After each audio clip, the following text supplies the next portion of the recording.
Welcome.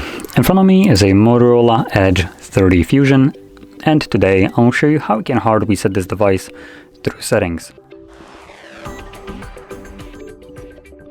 So to get started, let's open up settings. From here, scroll all the way down to System, select Reset Options, and then select Erase All Data, Factory Reset. And here you'll find a message letting you know what this process will remove. So notable things are things like music, photos, and user data. The first three ones are just kind of like whatever. You can regain most of those. It's just like background updates, accounts that you can relog into, and just settings. Whoop-de-doo. So the thing that do matter, like I said, music, photos, and user data. Assuming you don't keep them on the cloud. If you do, then that's another thing that you don't really need to worry about.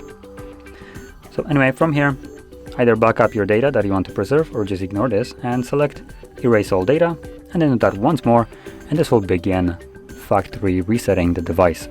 This entire process should take about like a minute, 2 minutes or so to finish up, and once it has, we will be presented with Android setup screen.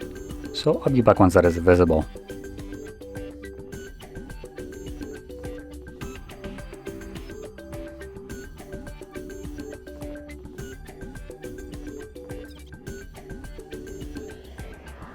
And as you can see, the process is now finished and you can set up your phone however you like. So if you found this video helpful, don't forget to hit like, subscribe, and thanks for watching.